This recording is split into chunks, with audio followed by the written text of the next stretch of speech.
What's up, Dominators? Welcome back to the VG Shadow channel, and today I present to you my friend's Shadow Paladin deck recipe. So basically, this deck is actually not mine. As you can see, it's actually really expensive, but it's my friend's Bakagami underscore. You've seen him probably in the comment section of my videos every time posting nonsense.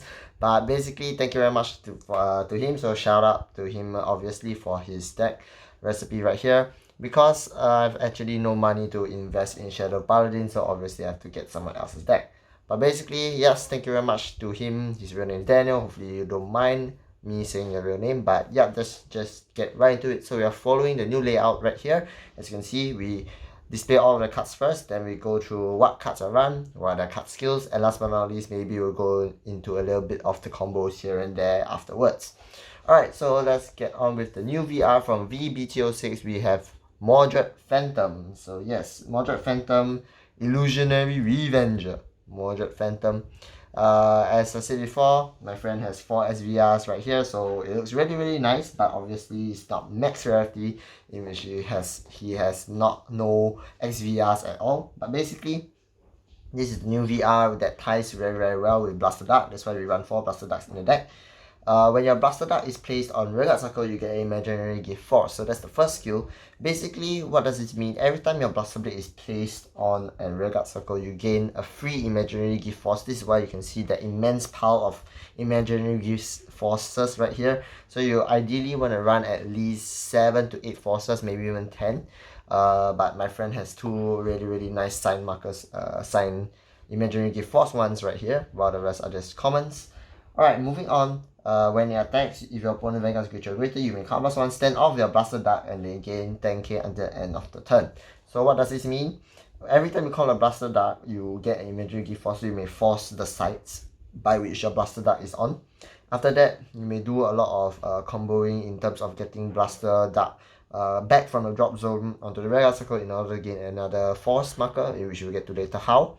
And then just keep stacking force markers until you're satisfied and think you can finish your opponent off. Attack with the Blaster Darts first, then your Vanguard swings, Calm Blast 1, stand all your Blaster Darts on the force markers, and they all gain additional force markers because they gain additional 10k until the end of turn. So what does this mean? It provides a lot of pressure, especially when you check a critical trigger on your drive checks using Mordred Phantom, and you pump all to Blaster Blade. Is basically almost unguardable, or it's really hard to guard unless your opponent has the perfect guard. So that's about it for the new VR. And if you think that this that can be easily countered with Sentinels, is not true, because we have the new triple rare for the set as well. It's basically an inbuilt waterfall for Shadow Paladin, Danger Lunge Dragon. So when placed on Vanguard Circle only, you may Soul Blast 1 and return a grade 2 card from your zone back to your hand. So basically, what does this mean? If you are riding into Blaster Dark, or if you're going first, you don't really want to ride into Mordred because your opponent won't be at grade 3 and you're unable to activate the skill, you may ride into this card first. Yes, force. At the same time, if your grade 2 turn, if you rode into Blaster Dark, or you rode into, let's just say, Masquerade right here, which we'll get to later, you may Soul Blast the grade 2 out from your deck and then you get it back because of its skill. So the second skill is why we actually run, which is the Vanguard Rearguard Circle. When it attacks, if you have 3 or more force markers, you may Soul Blast 1 grade 3, and until the end of the battle, this unit gets 10k 1 crit, and your opponents are unable to guard with Sentinels. So it's really interesting to see that this waterfall, so-called waterfall card, is in Shadow Paladin right now, originating from Kagero, the only finisher for Kagero in BTO1 all the way to like EB, or like till the grid came out. Basically, it's really strong, especially where you can stack force markers, a lot of force markers on this guy, with Mordred and Mordred Phantom and Blaster Dart being the combo. At the same time, this guy will get up to like 60-70k power, in which your opponent would have to guard triggers only from their hand unless they can superior call Sentinels from the drop zone or from the damage zone, depending which deck you play. So it's really pressuring to get the 10k 1 crit and the waterfall skill. So that's one of the reasons why we run 3 off in the deck. Moving on to the new VR of this set as well, we have Nullify Revenger Masquerade. So basically, the skill is just a Blaster Dark Searcher or Masquerade Searcher. When placed, Vanguard Rearguard, look at top 7 cards from the top of the deck, reveal up to 1 Mordred Phantom or Blaster Dark. and then put it into your hand, shuffle your deck, you put a card into your hand, you retire one of your rear guard. So basically, if you don't have any rear guards, you don't have to retire rear guard, but if you do, you have to retire one rear guard. That includes himself. Basically, if you are placing him on rear guard circle, you have to retire him if you have no other rear guards at all to retire. But if you're on Vanguard, obviously you don't have to retire Vanguard. Moving on, the continuous Vanguard Vanguard skill is during the battle that you attack the Vanguard, this unit gains power plus 3k, so it's basically a free 13k beat stick.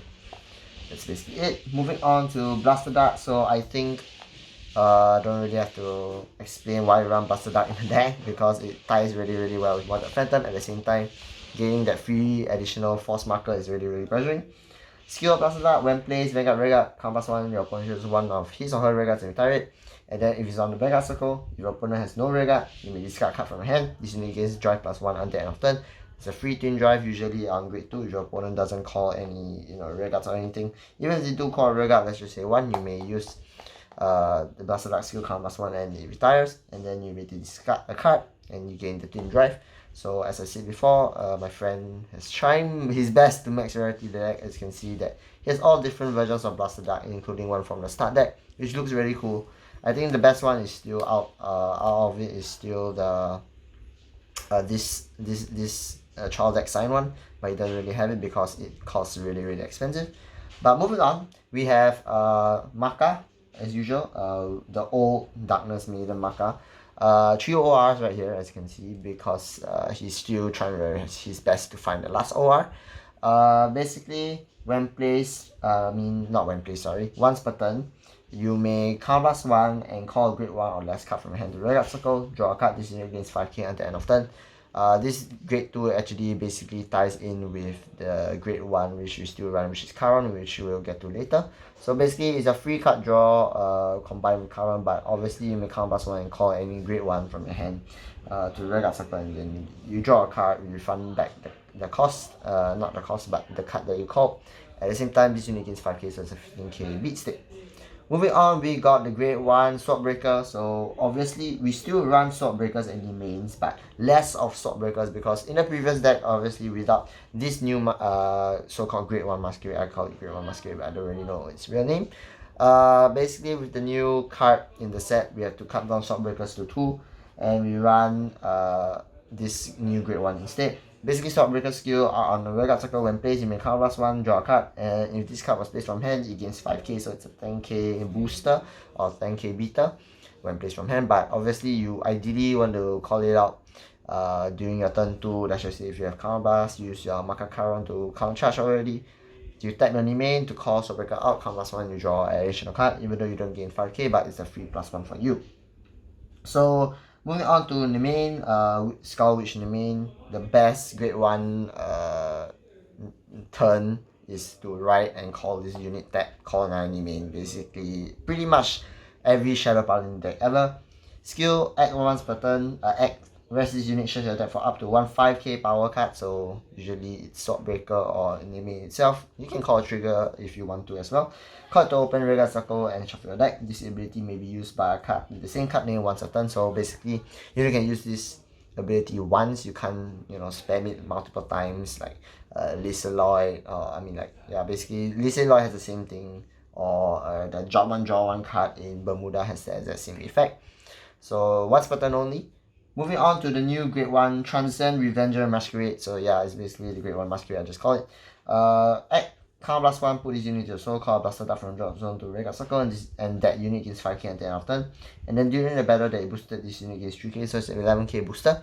But you actually want to use it for the first skill, by which if you have a Blaster Dart on field and you have additional counterblast, you may call Masquerade over the Blaster Dart to retire it.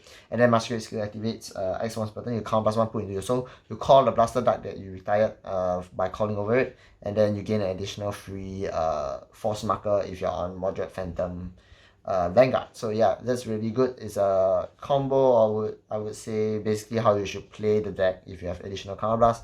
Most of the time the deck's counterblast is taken up by either Moderate Phantom or this guy, or either Maka Charon, but usually Maka Charon refunds the counterblast itself, so it doesn't really matter. So starter, full bow, you can use the new starter if you want, but I think full bow is still the original starter, so my friend prefers full bow as well, so it doesn't matter. Last but not least, we have the grade 1, which is Black Sage Charon. Basically, it's to combo with Darkness Maiden Maka. Basically, when placed due to the ability of the card, you may Soul +1, Counter 1, and disengage 3 cards at the end of turn. So basically, Maka skill is Counter +1, call a grade 1 or less card from your hand to the rearguard circle. So you call Karon skill states when you call to the ability of the card, you may Soul +1, Counter 1, and then disengage 3k. At the same time, you call is a 26k column beat stick. At the same time, you get to draw 1, counter charge 1, and gain the power at the same time. So it's a really good combo. I've seen decks that run the new grade 1 and grade 2, in which I don't remember what's the names, but basically it's about the same as Makakaram. It's the double R for this set, for BT, the newer set. But it's more shittier, I would say, because it activates at the end of turn. I know the grade 1 activates end of turn, by which you send to so you can't charge 1. But it basically ties with the grade 2 as well. Basically, they almost look the same for some reason. I don't remember their names at all. But yeah, you can leave your comments below in which you may discuss whether the Makakaran is still better than the new grade 2 or grade 1. Alright, for trigger lineup, same thing, 8 crit, 4 draws, 4 heals. Don't really necessarily have to run 12 crits. If you want, you can, but the grade 1 slot, as I said before, it's actually really tight. Unless you really want to cut some Masquerades and some Karons in order to run the grade 1 Kanzen so they can run 12 crits. But most of the time, draw triggers are still appreciated in this deck because it's still really good. It gives you the extra draw. At the same time, if you damage check it, you draw a card, it might save your life or your game, depending on what card you draw. At the same time, crits, I don't think we need to be, I need to explain it, because pumping a crit onto a 40k Blaster Duck swinging in your face is really scary. After restanding with Masquerade skill additional. Heals, obviously run heals in black because consistency wise. But yeah, that's about it, guys. I think it's pretty much straightforward. We don't really have to explain much of the combos because as long as your opponent goes first, you're riding up the Masquerade, you rush them down with the Blaster Duck combo. You're going first, you ideally maybe want to ride, you still can ride into Mordred Phantom. You still can gain additional force markers with Blaster Duck because it states that it's 2 different skills. You don't have to be, your opponent doesn't have to be a grade 3 in order for you to gain additional force markers. But ideally, obviously, if you're going first, you might rather wanna ride into this card instead, because you do get a free grade 2 from Soul Blasting out. At the same time, you're able to filter your deck more with, let's just say we got Nime on board, you got Masquerade, from riding into Masquerade from grade 2, you can call it again. You got Blaster Duck, you get a Blaster Duck in your hand for guarantee next turn. Mordred Phantom, you get additional force marker. But yeah, that's about it, guys. Hope you guys like this deck recipe. I'll be posting more content really soon. I have about 3 days left. Yeah, 3 days left to post content before I enlist into national service. If you don't believe me, just watch my previous video. It's pretty meme. But that's about it, guys. Thank you very much for watching. Shout out to Bakagami_. Once again, thank you very much for me to feature your deck in my video. And that's about it. I'll see you Dominators in the next video. Peace.